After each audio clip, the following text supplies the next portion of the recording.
Howdy friends, welcome to the show. Today's video is not going to be very long, but you're not going to want to miss this. I just pulled off something I don't think anybody has ever done in the history of plumbing. Let's walk through this.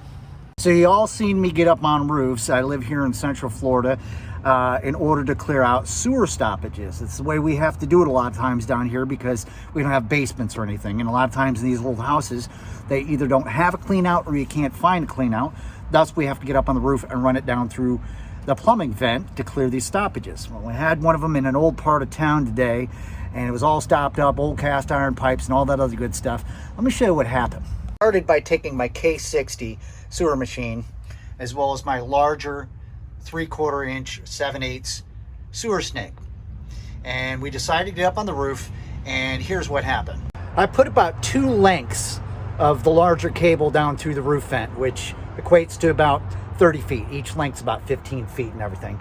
And I got to a point where I had to start the machine up and get it running and stuff. Now, I had a bit on the end of it. It looks similar to this. It's a retrieval bit. That way, if you get anything in there, you can wrap it up in there and then pull it back out and pull it out of the sewer and stuff. Well, I got bound up and it wouldn't go any further. My snake was bucking itself back through there and I didn't want to break nothing. So I ended up getting the snake back out of there. Didn't pull anything out. And then I tried it again and got about the same spot and it started binding up again. At this point, I had to make a decision. Came back down to the van and I got my smaller snake. I had a smaller little retrieval bit on it, just something small like that. And I got down about the same amount of distance, about 30 feet, and I started getting bound up again. And I was getting frustrated because I was starting to run out of options. I didn't want to have to go pull the toilet up because I was going to run into the same issue as well. Here's what happened. Well, like I said, initially we started using the large snake and we had a retrieval bit on there like that, so I could hook on to like wipes or tampons or roots or something to pull it out. But in this case, after that failed, we decided to use a smaller snake, which is down there, which I just showed you inside. And we got about the same distance, about 30 feet, and got bound up again. And I was like, well, I'm running out of options. So we pulled that back out and I landed it on the roof. And let me show you the 1 in a million less odds of winning the lotto of what happened. All right, real quick before I show you what happened today, let me explain something. Also, another thing that I've done in the past quite a few times is use a retrieval bit and ended up hooking on to somebody's old broken cable or stuff like that, or an old broken sewer head, and snag onto that and pull it up out of that sewer line. Well, we did the same today. I ended up hooking onto somebody's old broken sewer head from years ago, but not in a typical fashion. Now remember, I just told you that we had to resort to our smaller snake because the big snake kept on getting bound up. I ended up hooking on to someone's old broken snake head from years and years ago.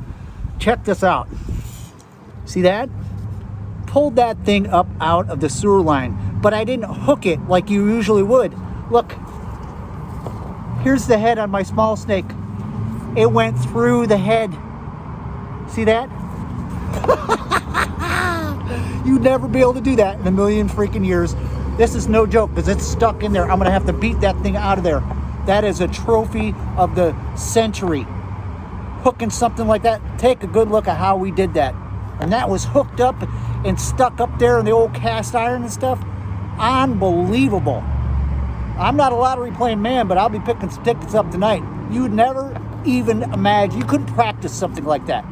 In 1,000 years, be able to pull something like that off when it's stuck down inside of a cast iron drain 30 feet down. You can't see what you're doing, and that's how lucky we got today. I'll be damned.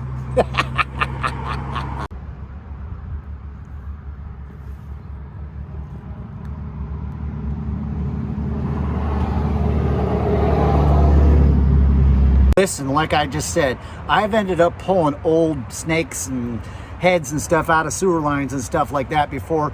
Not a lot, not very often, but once in a while that does happen and people end up getting their snakes stuck and it breaks off or something and we end up hooking onto it the next time through and pulling it out.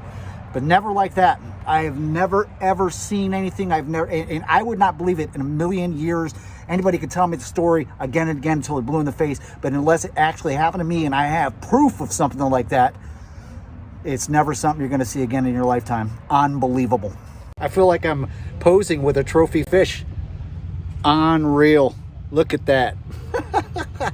That's going to do it for this one. Thanks so much for hanging out and watching the nonsense. Unbelievable. I'm telling you, I keep on saying it.